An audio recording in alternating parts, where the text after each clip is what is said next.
Welcome to PSD to HTML5 and CSS3. This video is called Validating Your CSS3. In this video, we're going to be taking all of the CSS3 code that we have for our website and inputting it into a CSS3 validator. And that validator is going to let us know if we have any bugs, errors, or warnings or mistakes in our code so that we can fix them accordingly to ideally have a valid CSS3 document, just as we did in the previous video with our HTML5. The thing with CSS3 is it's pretty forward thinking, and there are a lot of selectors that you can use in CSS3 that aren't necessarily valid. And that's kind of a gray area with validating your CSS. You don't necessarily have to do it. It doesn't really have an effect at all with SEO, search engine optimization. HTML, validating it does have a small effect on the SEO, but when it comes to CSS3, it really doesn't have much of an effect at all. And if you have something that's really going to break your site and it's an actual bug or an error, that's good to fix. But there's going to be a few things specifically in our CSS3 that I know are going to shoot some errors at us, and then we'll look at them and I'll let you know how necessary it is to fix those bugs or not, and I'll explain why. So let's go to our browser, navigate yourself to jigsaw.w3.org /CSS-validator. And what we're going to do here is go by direct input. And we're going to paste our CSS3 in this text area like we did with the HTML. So go to your code editor, copy all of your CSS, and paste it in here. Now before you check and validate, there's something here called More Options.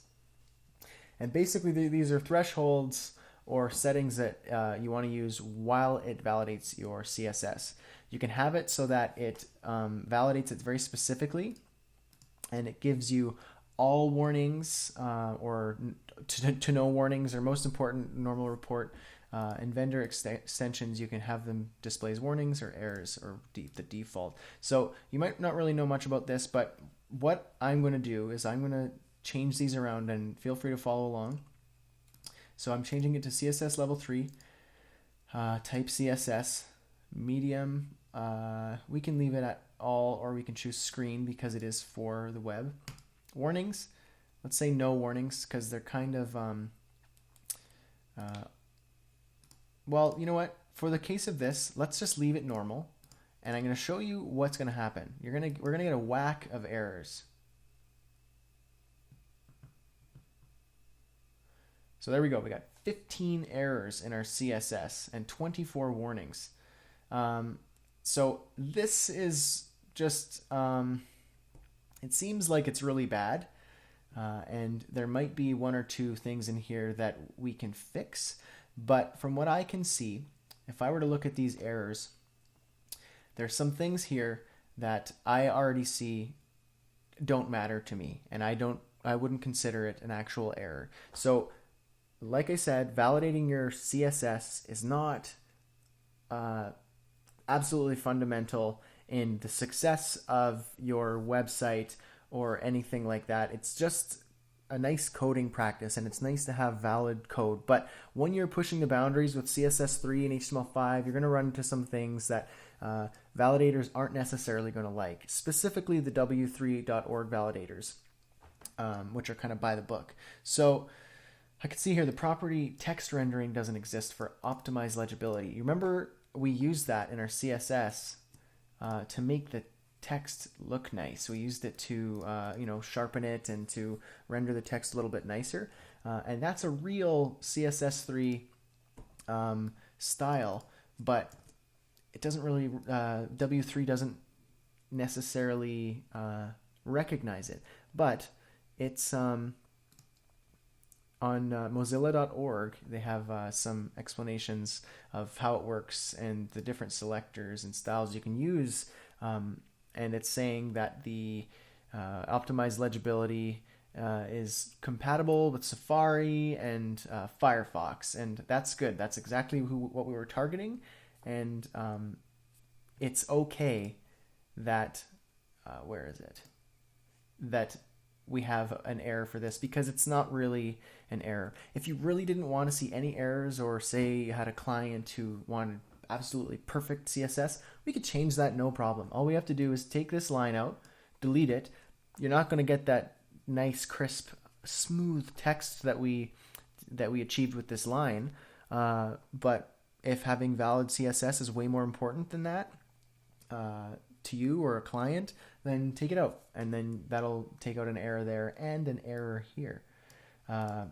Property zoom doesn't exist.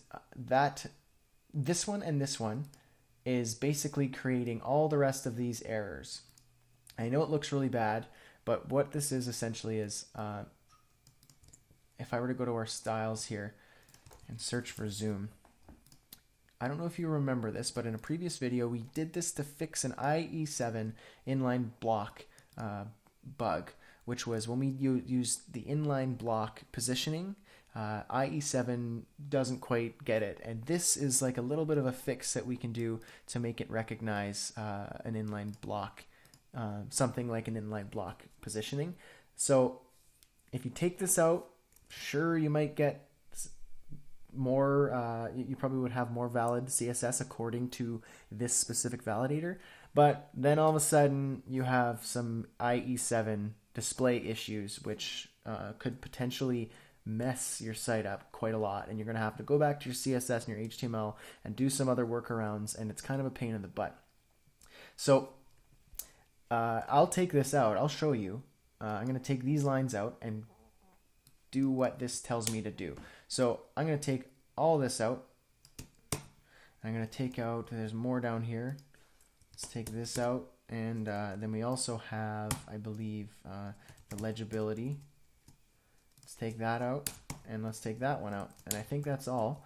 So now if I copy this and I go back and I repaste what we did just now, okay, can't seem to select it here.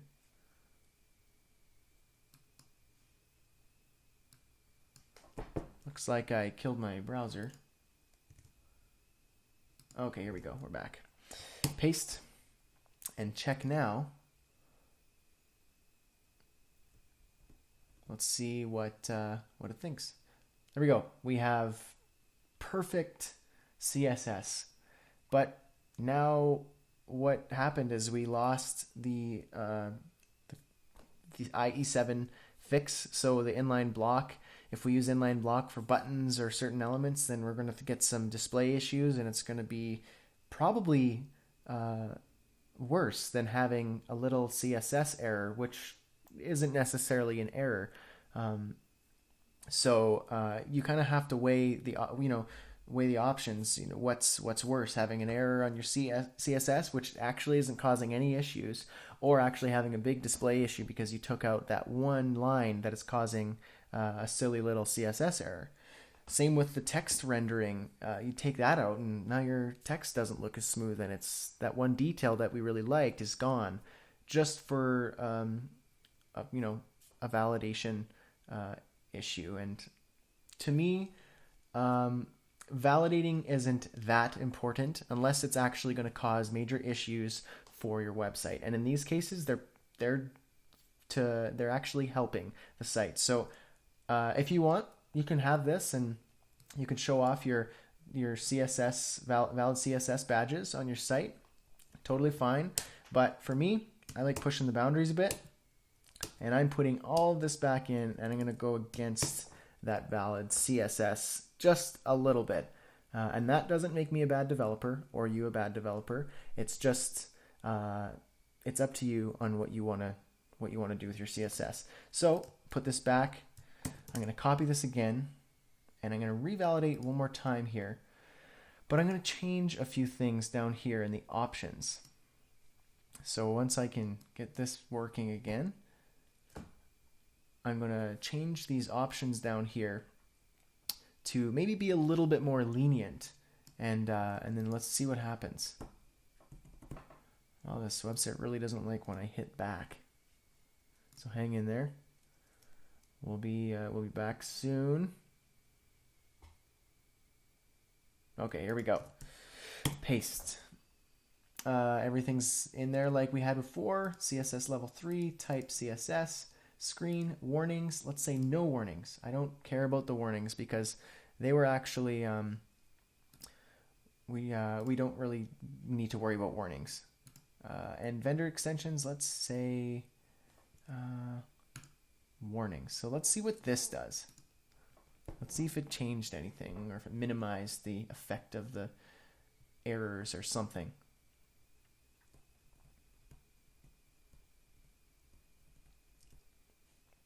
Okay, so the errors, they look the same. They didn't actually change. It still really doesn't like optimize legibility, the zoom property, or the display inline, or anything like that. So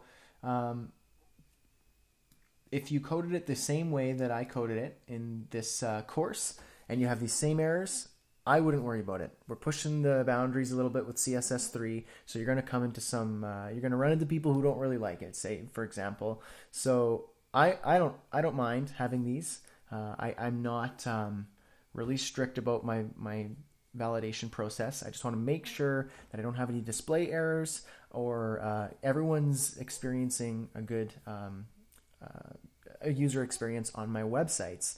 And for me, having these things like optimized legibility and having IE7 be able to display the same inline block elements as people using really awesome browsers like Chrome or Safari, I want those people to have that experience. So taking these out and having a perfect valid CSS3 document, it's kind of a trade-off. So for me, not worth it. These 15 errors are totally fine, and I don't mind saying that. So if you got this far and you chose to go this route and to keep the display options and never mind some of these errors, or if you chose to go the totally clean CSS and HTML, good on you. That's awesome.